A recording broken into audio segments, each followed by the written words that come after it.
हर हर महादेव। श्री शिवाय नमस्तुभ्यम। ओम नमः शिवाय। कैसे हैं आप सब? अगर लाइफ में कुछ अच्छा नहीं भी हो रहा है तो अब सब कुछ अच्छा होने वाला ही है, क्योंकि हम सब आ गए हैं भोले बाबा की शरण में और सारी समस्या का हल है एक लोटा जल। तो आइए आज के उपाय के बारे में देख लेते हैं, जो कि अगहन माह का बहुत ही मुख्य उपाय है। कहते हैं कि जो माघ शीस माह की पूर्णिमा तिथि पर चंद्रमा मृगशिरा नक्षत्र में होता है, इसलिए इसे मार्ग शीस माह कहा जाता है। माघ शीस माह को ही अगहन माह कहा जाता है। ये जो पूर्णिमा 27 नवंबर को खत्म हो रही है, तो 28 नवंबर से ही अगहन माह का प्रारंभ हो रहा है। कहते हैं कि इस माह में भगवान श्री कृष्ण, यह माह भगवान श्री कृष्ण को बहुत अधिक प्रिय है। यदि हम इस माह में अपनी कोई कामना भोले बाबा को बताते हैं तो वह कामना हमारी जरूर पूर्ण होती। यह माह बहुत ही प्रिय होता है, बहुत ही खास होता है। कहते हैं कि इस माह में शंख की भी पूजा की जाती है और कहते हैं तुलसी माँ की यदि कपूर जला के परिक्रमा की जाती है तो भक्तों की सारी मनोकामनाएं पूरी होती हैं। और इसी माह में भगवान राम और माता सीता का शुभ विवाह हुआ था। और इस माह में जो भी लड़के बच्चे या बच्चियों का विवाह नहीं हो रहा, लड़के या लड़कियों का विवाह नहीं हो रहा, विवाह की उम्र हो गई, यदि इस माह में कोई उपाय करते हैं तो उनका विवाह शीघ्र ही पक्का हो जाता है। तो आइए देखते हैं कि गुरु जी ने इस माह में हमें कौन कौन से नियम बताए हैं, जो कि हमें 28 नवंबर से ही करने चाहिए, जिससे कि यदि हम भोले बाबा के मंदिर में जाते हैं, अपनी कामना बताते हैं, तो हमारी मनोकामना जल्दी से जल्दी पूर्ण हो जाए। अब हमें देखना है कि इस वीडियो में जल कैसे चढ़ाना है। यदि हम भोले बाबा को जल चढ़ा रहे हैं और यदि हमारी कोई खास मनोकामना है, तो उसके लिए हमें भोले बाबा को जल कैसे चढ़ाना है, बेलपत्र कैसे चढ़ाना है, बेलपत्र की डंडी किस ओर रखनी है। यदि हमारी कोई मनोकामना है, यदि हमें सब कुछ भोले बाबा के ऊपर छोड़ना है, तो हमें बेलपत्र की डंडी का मुख किस ओर रखना है, किस ओर बैठकर हमें जल चढ़ाना है। यदि हमारी कोई इच्छा है, बहुत दिन से हमारी कोई मनोकामना अटकी पड़ी हुई है, तो बेलपत्र कैसे चढ़ाएं कि हमारी जल्दी से जल्दी वह मनोकामना पूरी हो जाए। यदि किसी लड़का या लड़की का विवाह नहीं हो रहा है, विवाह की उम्र बहुत अधिक हो गई, तो कैसे जल चढ़ाया जाए कि उनका शीघ्र ही विवाह हो जाए, और किस स्थान पर जल चढ़ाया जाए कि उन्हें अधिक से अधिक लाभ मिल सके। और गुरुजी ने यह भी बताया है कि इस माह में यदि कोई 16 सोमवार का व्रत करता है तो उसे क्या फल मिलता है, आगे की वीडियो में हम यह भी देख लेते हैं। सबसे पहले हम यह देखते हैं कि अगहन माह के नियम, जिनको करने से इस माह में आपकी सारी मनोकामनाएं पूरी हो जाती हैं। सबसे पहले हम वह नियम देख लेते हैं। जो पहला नियम है कि यदि आप शिवलिंग पर बेलपत्र चढ़ा रहे हैं तो बेलपत्र में कभी भी जो पीछे डूट होती है ना, वो नहीं होनी चाहिए। आप बेलपत्र लेंगे तो पहले तो बेलपत्र कहीं से खंडित नहीं होनी चाहिए, और देखना है दूसरा ये कि बेलपत्र जब आप चढ़ाएं तो पीछे आप देखेंगे एक डूट रहती है, थोड़ा सा पीछे डंडी में मोटा सा रहता है, उसको हमेशा तोड़ देना चाहिए। उसको तोड़ कर ही शिवलिंग पर हमेशा बेलपत्र चढ़ाना चाहिए। ये तो हो गया पहला नियम। और दूसरा नियम है कि यदि हम किसी मनोकामना पूर्ति के लिए बेलपत्र इस माह में भोले बाबा को अर्पित कर रहे हैं, तो बेलपत्र की डंडी हमेशा विपरीत दिशा में होनी चाहिए। यदि आप जिधर से बेलपत्र शिवलिंग पर चढ़ा रहे हैं, तो हमेशा जिधर आप बैठे हैं उसके उल्टे दिशा में बेलपत्र की डंडी का मुख होना चाहिए। यदि आप पूरब दिशा में बेलपत्र दिशा में बैठे हैं तो पश्चिम दिशा की तरफ बेलपत्र की डंडी का मुख होना चाहिए। वैसे तो हमें भोले बाबा पर हमेशा उत्तर मुखी होकर, हमारा मुख हमेशा उत्तर की तरफ होना चाहिए, जलाधारी की तरफ हमारा मुख होना चाहिए। उधर से ही बैठकर हमें ज़्यादातर जल अर्पित करना चाहिए। बेलपत्र जो भी हमें भोले बाबा को अर्पित करना, हमें दक्षिण दिशा की तरफ बैठकर, और हमारा मुख हमेशा उत्तर की तरफ होना चाहिए। ऐसे बैठ के हमें जल चढ़ाना चाहिए, बेलपत्र चढ़ाना चाहिए। तो यह हमें देखना है कि अगर यदि मनोकामना पूर्ति के लिए कोई बेलपत्र शिव जी को अर्पित कर रहे हैं, तो बेलपत्र की डंडी का मुख हमेशा विपरीत दिशा में होना चाहिए। जहाँ पर आप बैठकर बेलपत्र चढ़ा रहे हैं, बेलपत्र की डंडी आपके विपरीत दिशा में होनी चाहिए मनोकामना पूर्ति के लिए। और कहते हैं गुरुजी यह भी बताते हैं, और उन्होंने अपनी कई कथाओं में भी बताया है कि यदि शिवलिंग पर कोई चीज़ अर्पित करते हैं तो उतनी समय जो आपको अपने अंगूठे की जो बगल वाली उंगली होती है, जो अंगूठे की बगल वाली उंगली होती है, उसका प्रयोग बिल्कुल भी नहीं करना है। आप अंगूठा और जो 3 उंगलियां और रहती हैं, बीच वाली उंगली, फिर अनामिका उंगली और सबसे छोटी कनिष्ठा, उससे पकड़ के भी आपको हर चीज़ समर्पित करनी है। आपको जो अंगूठे के एकदम बगल में और बीच वाली उंगली के इधर उंगली रहती है उसको बिल्कुल भी यूज नहीं करना चाहिए। तो इस तरह करके आपको शिवलिंग पर कोई चीज़ अर्पित करनी चाहिए। और यदि आप मनोकामना पूर्ति के लिए बेलपत्र चढ़ा रहे हैं तो आपको बेलपत्र चढ़ाते समय श्री शिवाय नमस्तुभ्यम या ओम नमः शिवाय या नमः शिवाय का जाप करके अपनी कामना कह देनी है। और बेलपत्र की डंडी का मुख बस ध्यान रखिएगा कि जिधर से आप चढ़ा रहे हैं उसके विपरीत दिशा में हो, और अपनी मनोकामना कह के आप अपने घर चले आइए। आपकी मनोकामना शीघ्र ही पूरी हो जाएगी। और तीसरा नियम यह है कि किसी का विवाह नहीं हो रहा है, उनके विवाह में बहुत अड़चनें आ रही हैं, विवाह पक्का ही नहीं हो रहा है, कई रिश्ते देख लिए हैं, कई लोगों ने रिश्ते बता भी दिए हैं, लेकिन उनका विवाह पक्का ही नहीं हो रहा। उम्र हो गई है 25 साल, 30 साल, 35 साल, 40 साल के हो गए, वह लड़का या लड़की, बच्चे या बच्चियाँ, तो उनका विवाह नहीं हो पा रहा है। तो उनको बेलपत्र कैसे चढ़ानी चाहिए? उनको बेलपत्र चढ़ाने का भी एक तरीका है, उनको भी शिवलिंग पर जल चढ़ाने का एक तरीका है। सबसे पहले आपको शिवलिंग पर शिवालय जाना है, अपने तांबे के पात्र में जल भरना है, वह जल आपके घर का हो, और शिवलिंग पर जाके आपको सबसे पहले माता अशोक सुंदरी के स्थान पर जल अर्पित करना है। सबसे पहले आप माता अशोक सुंदरी पर जल चढ़ाइए, और माता अशोक सुंदरी पे जल चढ़ाते चढ़ाते आपको शिवलिंग के पास आना है, और शिवलिंग के ऊपर जल समर्पित करते करते फिर थोड़ा सा जल आपके जो कलश में बचेगा आपको फिर माता अशोक सुंदरी पर चढ़ाना है।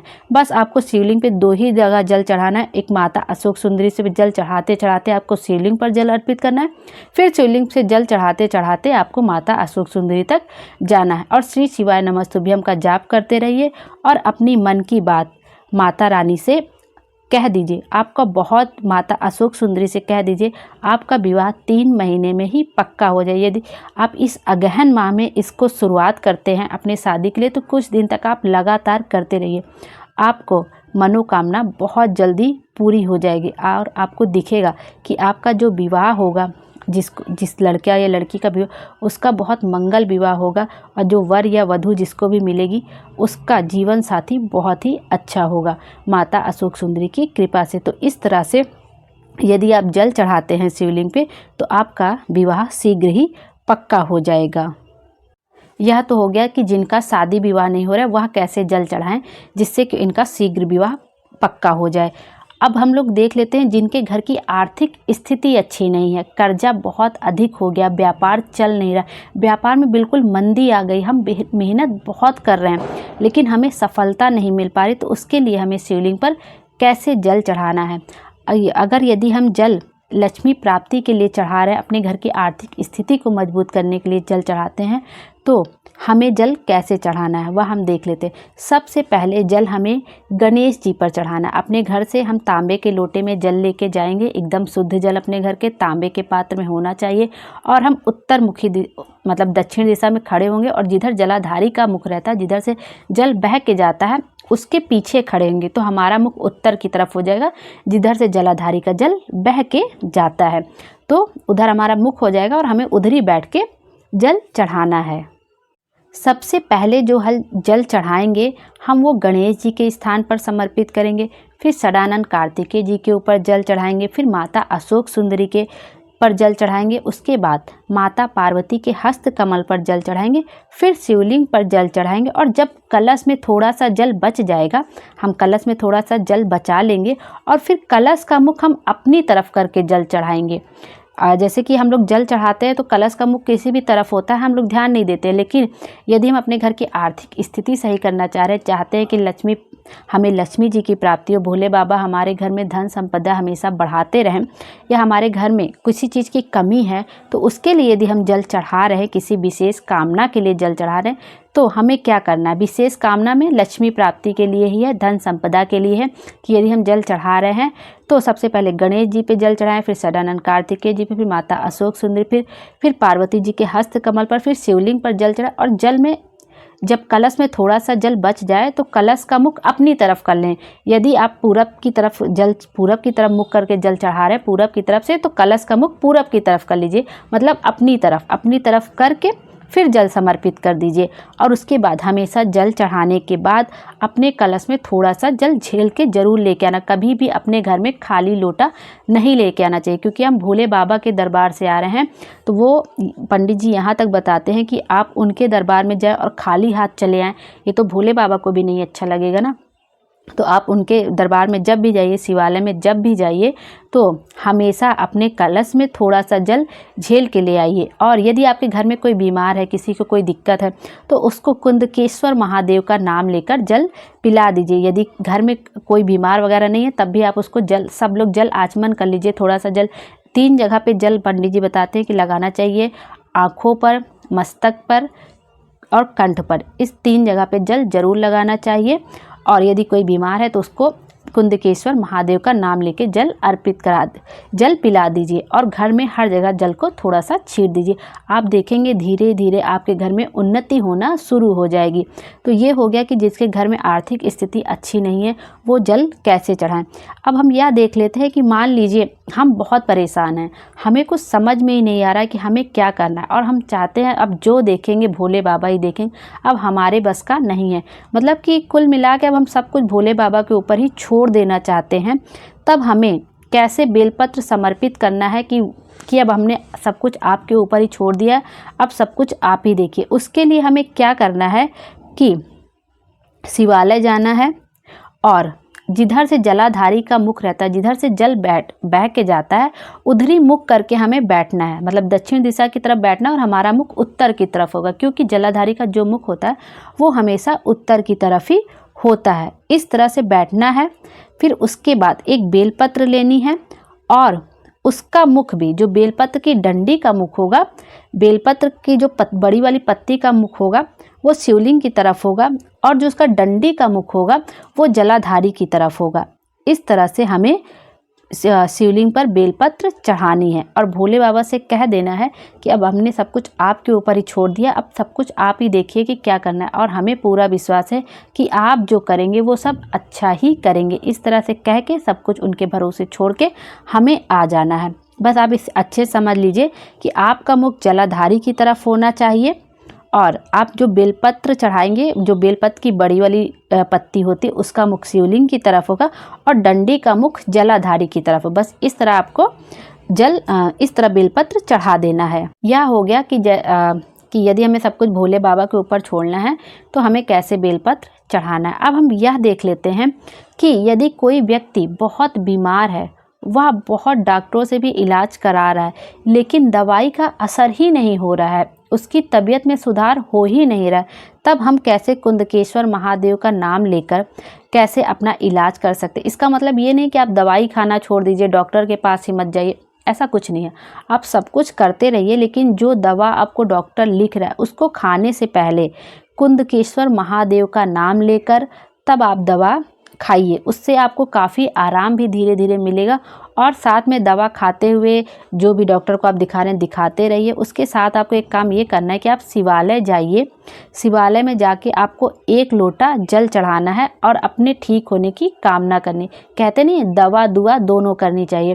तो हमें इसके लिए क्या करना है, हमें शिवालय जाना है और आपको शिवालय जाना है, एक बेलपत्र ले लीजिए, उसको सबसे पहले माता अशोक सुंदरी के स्थान पर अर्पित करें। बस ध्यान रखिएगा जो डंडी का मुख होगा वो जलाधारी की तरफ होगा, उत्तर की तरफ होगा डंडी का मुख। जो बेलपत्र की पत्ती, बड़ी वाली पत्ती, उसका मुख शिवलिंग की तरफ होगा, और जो डंडी का मुख है जिधर से जलाधारी का जल बहकर जाता है, जहाँ पे हम लोग नीचे लोटा लगाते हैं झेलने के लिए, वो जलाधारी की तरफ से बहकर जाता है।